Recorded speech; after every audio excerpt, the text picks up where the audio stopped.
Subscribe channel Truth.id dan aktifkan lonceng notifikasi untuk mendapatkan informasi seputar live streaming dan video khotbah terbaru. Posisi tombol subscribe berada di kanan atas channel kami dan jangan lupa nyalakan loncengnya.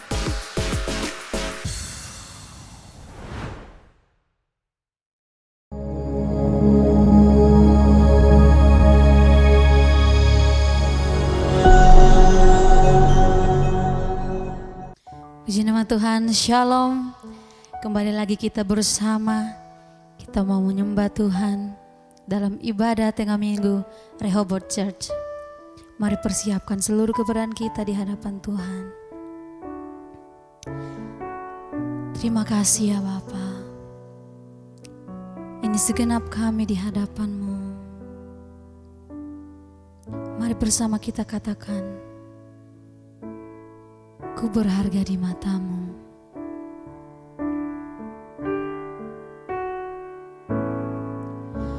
Ku berharga di mata-Mu.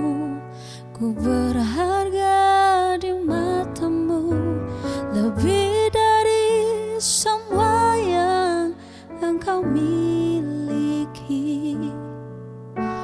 Betapa mulia diriku. Kau rela berikan diri-Mu menjadi insan sepertiku, bahkan mati di kayu salib yang keji, menebus semua dosaku. Kembali lagi kita katakan, ku berharga di mata-Mu. Ku berharga di mata-Mu, lebih dari semua yang Engkau miliki. Betapa mulia diriku. Kau rela berikan diri-Mu menjadi insan sepertiku, bahkan mati di kayu salib yang keji, menebus semua dosaku. Bagaimana ya Tuhan, ku tidak mengasihi-Mu, segenap hidupku jadi milik-Mu.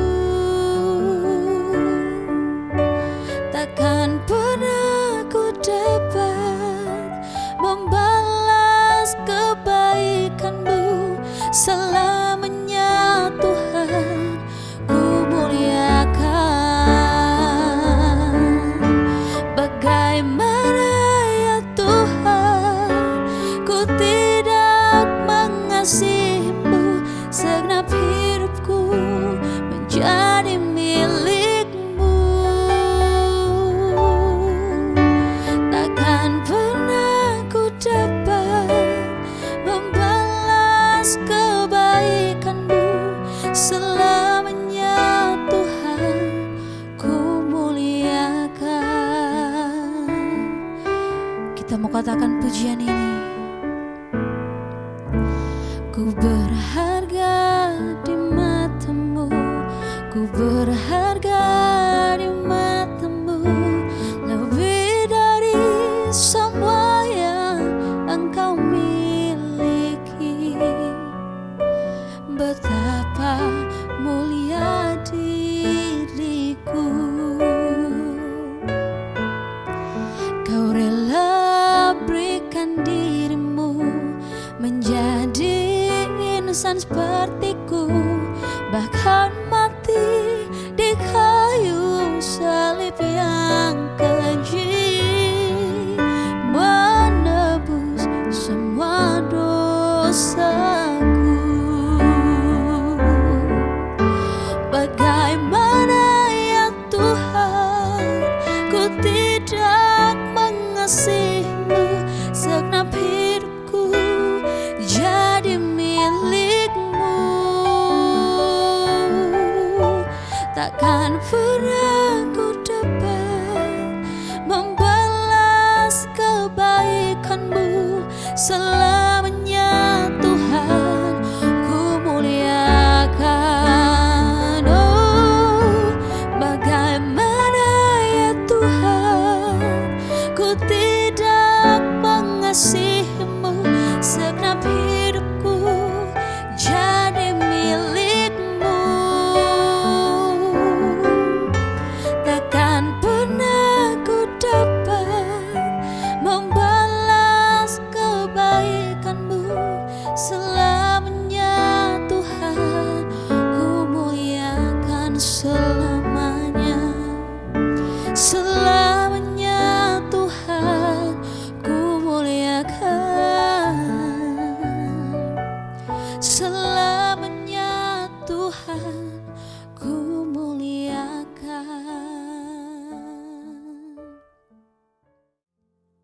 Kami mau berjanji di hadapan-Mu Bapa, bahwa kami hanya mau mencintai-Mu Tuhan. Kami mau katakan hari ini, nanti, dan selamanya Tuhan, kami hanya mau menyenangkan hati-Mu. Terima kasih Tuhan, terima kasih Tuhan. Setiap hari adalah hari-Mu, setiap waktu adalah waktu-Mu. Tak ada tempat bagiku, karena Engkau penuhi ruang hidupku. Setiap hari adalah hari-Mu, setiap waktu adalah waktu-Mu. Tak ada tempat bagiku, karena Engkau penuhi ruang hidupku. Hari ini, nanti, dan selamanya ku memilih Engkau, hanya Engkau saja. Dalam suka, dalam duka, tetap Engkau yang ku cinta. Hari ini, nanti, dan selamanya ku mengikat janji melayani-Mu saja. Walau sukar, walau berat, tetaplah Engkau yang ku cinta. Hari ini, nanti, dan selamanya ku memilih Engkau, hanya Engkau saja. Dalam suka, dalam duka, tetap Engkau yang ku cinta. Hari ini, nanti, dan selamanya ku mengikat janji melayani-Mu saja. Walau sukar, walau berat, tetaplah Engkau yang ku cinta. Walau sukar, walau berat, tetaplah Engkau yang ku cinta.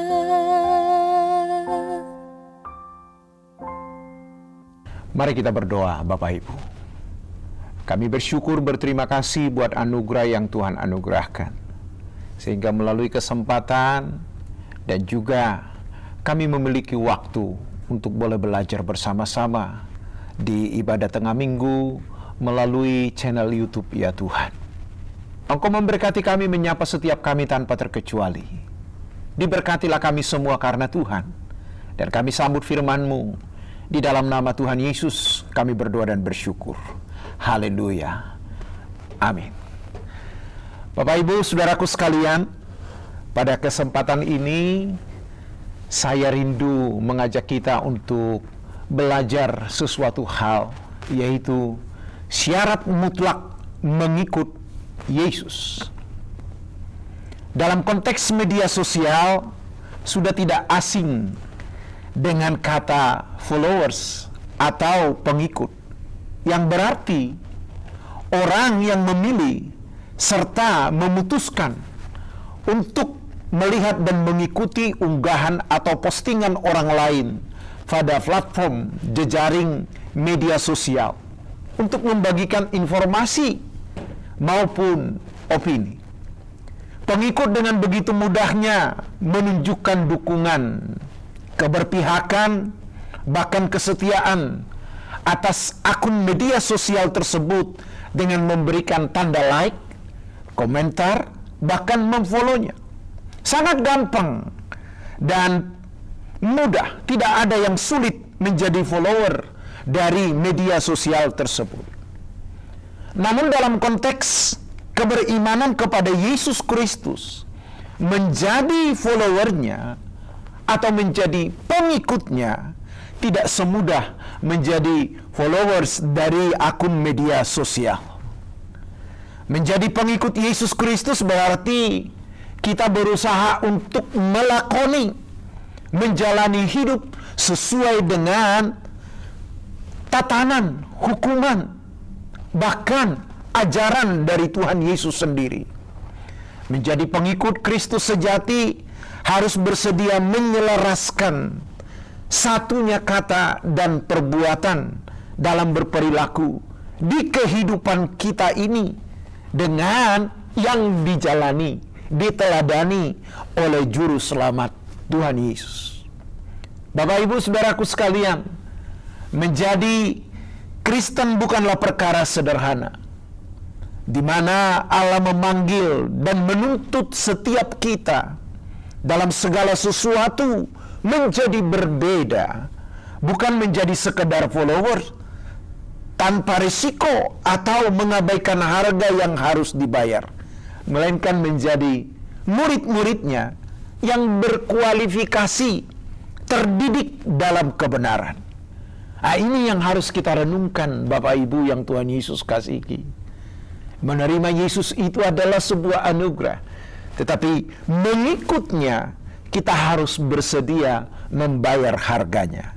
Karenanya, ketika Tuhan Yesus menyapa orang banyak dan juga para murid, saudaraku yang Tuhan Yesus kasihi, di Markus pasal 8, kita buka firman Tuhan ini, saudaraku.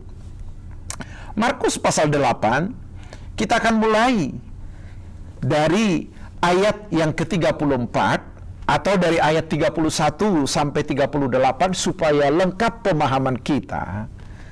Kemudian mulailah Yesus mengajarkan kepada mereka bahwa anak manusia harus menanggung banyak penderitaan dan ditolak oleh tua-tua, imam-imam kepala dan ahli-ahli Taurat, lalu dibunuh dan bangkit sesudah 3 hari. Hal ini dikatakannya dengan terus terang. Tetapi Petrus menarik Yesus ke samping dan menegur dia. Maka berpalinglah Yesus dan sambil memandang murid-muridnya, ia memarahi Petrus, katanya, "Enyah iblis, sebab engkau bukan memikirkan apa yang dipikirkan Allah, melainkan apa yang dipikirkan manusia." Lalu Yesus memanggil orang banyak dan murid-muridnya dan berkata kepada mereka, "Setiap orang yang mau mengikut aku, ia harus menyangkal dirinya, memikul salibnya, dan mengikut aku. Karena siapa yang mau menyelamatkan nyawanya, ia akan kehilangan nyawanya. Tetapi barang siapa kehilangan nyawanya karena aku dan karena Injil, ia akan menyelamatkannya. Apa gunanya seorang memperoleh seluruh dunia tetapi ia kehilangan nyawanya? Karena apakah yang dapat diberikannya sebagai ganti nyawanya? Sebab barang siapa malu karena aku dan karena perkataanku di tengah-tengah angkatan yang tidak setia dan berdosa ini, Anak Manusia pun akan malu karena orang itu apabila ia datang kelak dalam kemuliaan Bapa diiringi malaikat-malaikat kudus. Ini pernyataan Tuhan Yesus kepada orang banyak dan juga kepada para murid. Karena Tuhan Yesus akan menanggung semua dosa manusia tanpa terkecuali. Itu sebabnya di ayat yang ke-34 secara khusus Yesus menegaskan, memanggil orang banyak dan murid-muridnya dan berkata kepada mereka, setiap orang yang mau mengikut aku, ia harus menyangkal dirinya, memikul salibnya, dan mengikut aku. Bapak Ibu, ini harus kita pahami. Menyangkal dirinya, memikul salibnya, bukan salib Tuhan. Itu terlalu berat, kita nggak sanggup, saudaraku. Tetapi salib kita sendiri yang harus kita pikul. Nah, bertalian dengan tema yang saya mau sampaikan saat ini adalah syarat mutlak mengikut Yesus. Dan Tuhan Yesus memberikan syarat mutlak atas mereka yang mendengarkan dan memberikan respon atas panggilannya. Yang pertama, bersedia menyangkal diri. Menyangkal diri dalam KKBI, Kamus Besar Bahasa Indonesia, berarti membantah, tidak mau menuruti, tidak membenarkan diri sendiri. Untuk mengikut Yesus, menjadi orang percaya kepadanya, tidak mudah, saudaraku. Jujurnya, mustahil. Harus bersedia keluar dari kenyamanannya, mengabaikan kepentingan dirinya, demi memberikan tempat yang layak dan utama bagi Kristus. Dengan kata lain, bersedia kehilangan hak-haknya, sebagaimana juga yang dialami oleh Rasul Paulus, membuktikannya serta menuliskannya. Dikatakan di dalam Galatia 2 ayat 20, saudaraku, namun aku hidup, tetapi bukan lagi aku sendiri yang hidup, melainkan Kristus yang kuhidupi sekarang di dalam daging adalah hidup oleh iman dalam Anak Allah yang telah mengasihi aku dan menyerahkan dirinya untuk aku. Wow! Paulus di tengah-tengah kesediaannya, kerelaannya untuk mengikut Yesus, saudaraku, dia berkata, aku hidup bukannya aku lagi, melainkan Kristus yang hidup di dalam aku. Nah, ini tentunya menjadi tamparan bagi kita. Ini sekaligus mendakwa kita supaya pernyataan-pernyataan iman yang sering kita kumandangkan di gereja, di persekutuan doa, kita bukan boleh hanya sekedar percaya, tetapi harus menunjukkan itu, mencerminkan itu di dalam perangai hidup setiap hari, Bapak Ibu Saudaraku sekalian. Bersedia menyangkal diri tentunya dimulai dari kesediaan untuk bertobat dalam hidupnya setiap waktu. Terus mengalami pembaharuan di dalam watak karakter, menjadi seperti Kristus, sempurna seperti Bapa. Dinamika dalam mengikuti Yesus, Bapak Ibu, pasti banyak tantangan, mengalami kesulitan, terutama dalam hal pengendalian diri sendiri.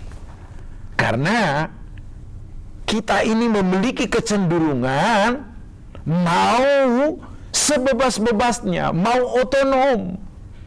Dan ini yang menjadi bumerang atas manusia.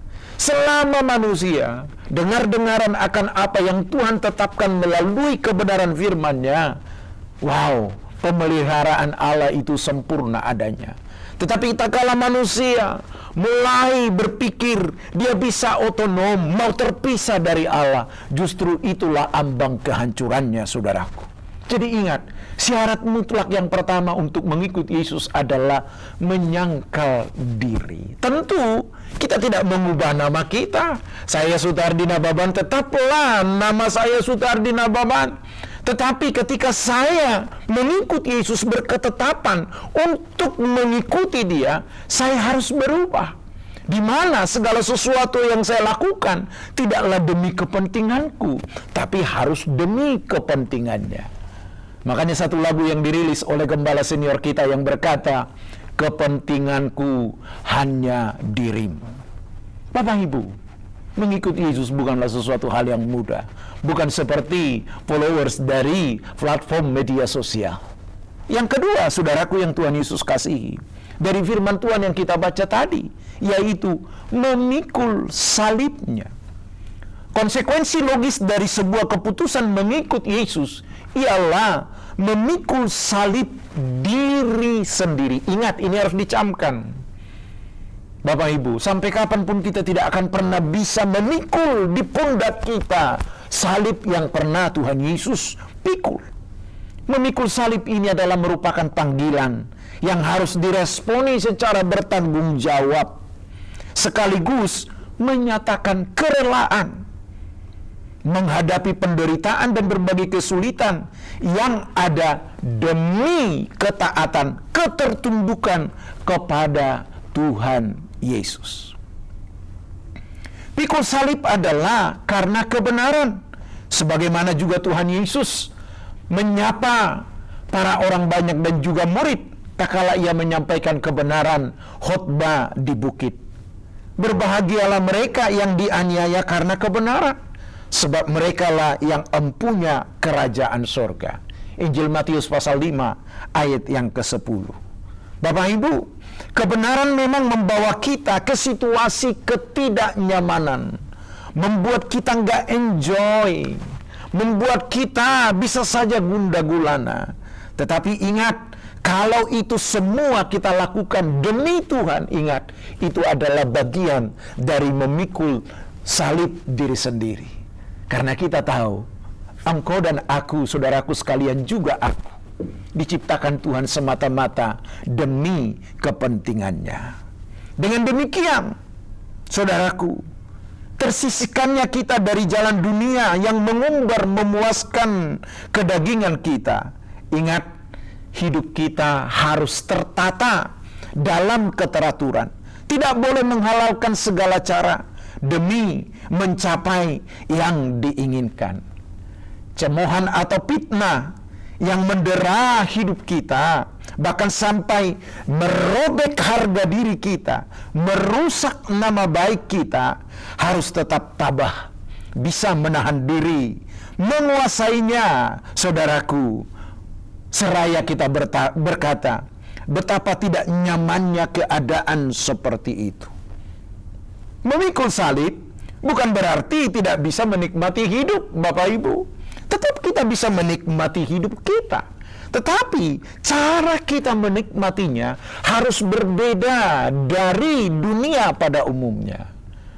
Nah, kalau orang mengupayakan segala sesuatu demi kenamanannya, demi harga dirinya, demi prestisnya, kita sudah harus memiliki satu pembaruan bahwa segala sesuatu yang kita lakukan itu adalah menjadi bagian dari pengabdian kita kepada Tuhan. Memikul salib masing-masing.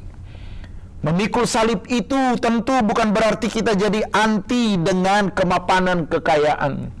Tetapi ingat, nilai diri kita, keberhargaan kita tidaklah di kemapanan yang ada, tidaklah di harta benda yang kita miliki. Ingat, segala sesuatu yang ada di dunia ini bersifat sementara. Nah, kalau kita tidak terlatih belajar melepaskan dari semua keterikatan itu, ingat, jangan sampai engkau dan aku dipaksa melepaskannya, yaitu melalui kematian. Ngeri, Bapak Ibu. Nah, dengan demikian, di sini kita semakin menyadari kita tetap menjalani hidup kita. Kita tidak menjadi aneh, Bapak Ibu. Kalaupun ada orang yang memandang kita aneh dalam tanda petik, itu semata-mata karena kita Tuhan. Tetapi yang saya pahami, Bapak Ibu, sederhana. Orang yang mengenal Tuhannya dengan benar, taat sepenuhnya akan firman Tuhan, dia akan bisa membawa diri. Kehadirannya tidak menjadi bumerang bagi banyak orang. Justru kehadirannya dinantikan. Jadi kalau ada orang saking rohaninya yang menjadi batu sandungan, ada yang aneh itu. Memang bisa saja karena kebenaran Tuhan kita dibenci. Tetapi percayalah, orang yang benar, yang menghidupi kebenaran yang sejati, Bapak Ibu, dia pasti independen. Karena kebenaran itu tidak membutuhkan pembelaan dari siapapun. Jadi, memikul salib diri sendiri bukan berarti mengabaikan apa yang menjadi tanggung jawab kita. Kita yang berumah tangga tetap bertanggung jawab, mencukupi kebutuhan ekonomi keluarga kita, menyekolahkan anak-anak kita dengan strata pendidikan yang maksimal sesuai dengan kemampuan mereka. Tidak ada yang salah dengan itu, Bapak Ibu. Bahkan liburan bersama dengan keluarga, mempersiapkan hari tua dengan baik dan lain sebagainya. Namun cara pandang kita dalam melakoni kehidupan ini sudah mestinya berbeda dengan dunia ini. Itu sebabnya firman Tuhan yang sudah akrab di telinga kita berkata, janganlah kamu menjadi serupa dengan dunia ini. Kamu harus berubah di dalam pembaharuan akal dan budimu, saudaraku.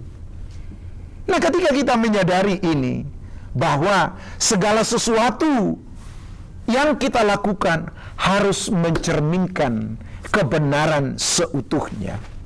Tentu hasil dan tujuannya dari hidup benar itu akan terlihat esensi dari memikul salib. Jadi, tujuan dari memikul salib itu, Bapak Ibu, supaya makin muncul ke permukaan. Ini loh contoh orang yang benar itu. Ini loh buktinya orang yang percaya kepada Tuhan, yang mengikut Yesus itu. Jadi kalau ada orang mengaku percaya Yesus masih gampang tersinggung. Gak cocok, Bapak Ibu. Mengaku percaya Yesus, minjam gak bayar, pura-pura lupa.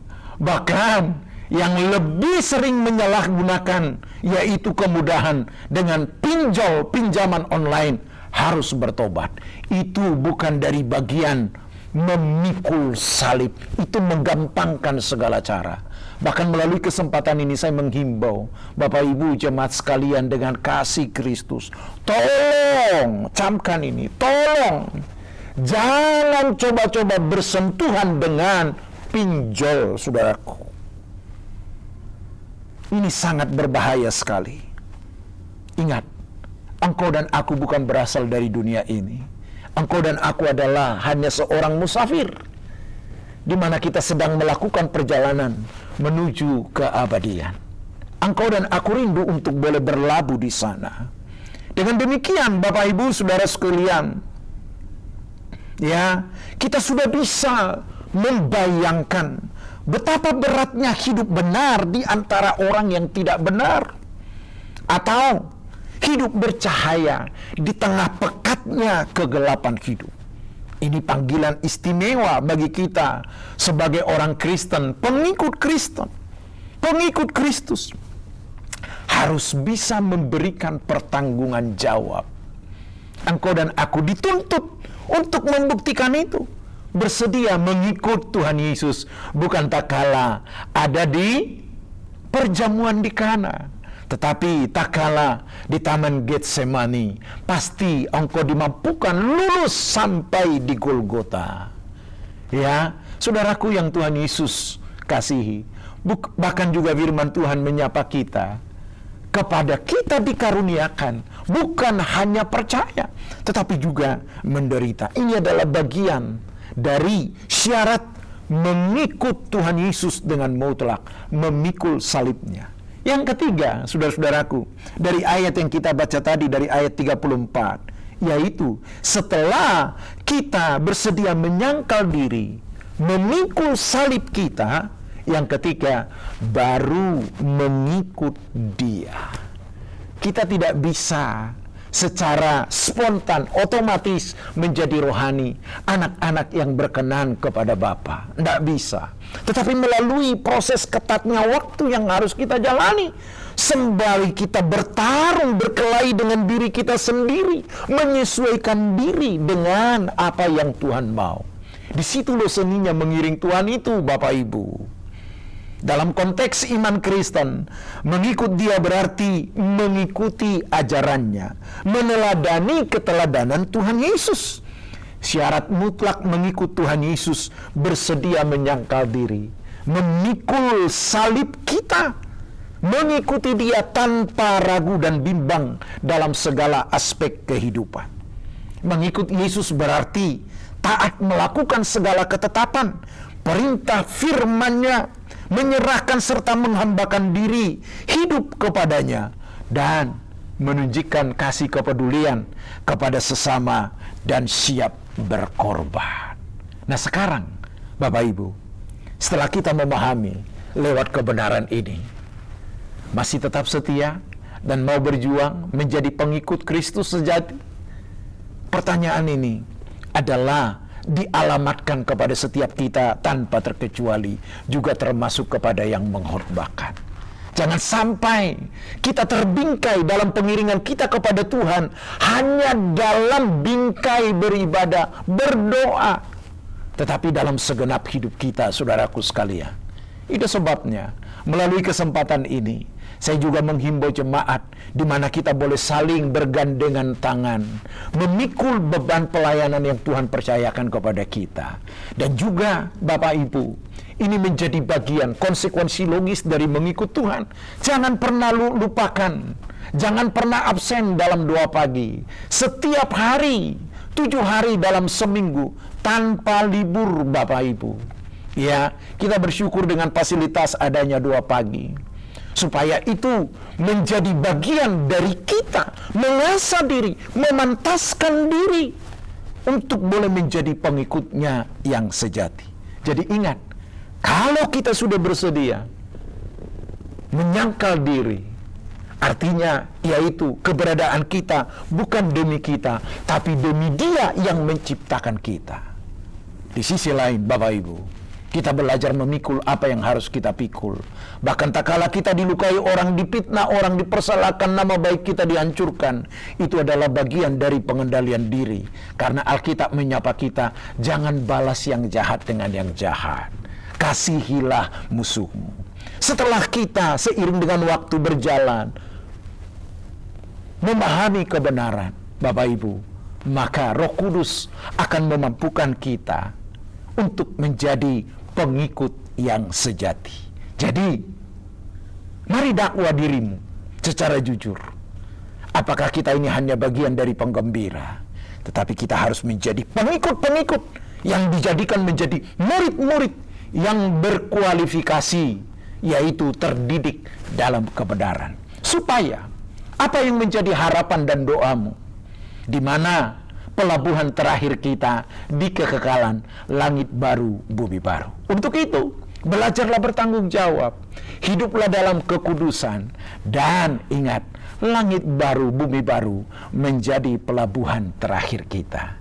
Di akhir dari firman Tuhan ini, saya menyapa Bapak Ibu, yuk kita terus saling bahu-membahu melayani Tuhan, peduli dengan sesama. Dan ingat, ikuti terus setiap program maupun konten yang boleh disajikan dalam kanal YouTube Truth.id. Amin. Mari kita berdoa. Kami bersyukur, berterima kasih ya Tuhan buat kesempatan malam ini. Sekalipun kami tidak terhimpun di ruangan yang sama, tidak bertatap muka, tetapi kami memahami Engkau Allah yang tidak pernah bisa dibatasi oleh ruang dan waktu.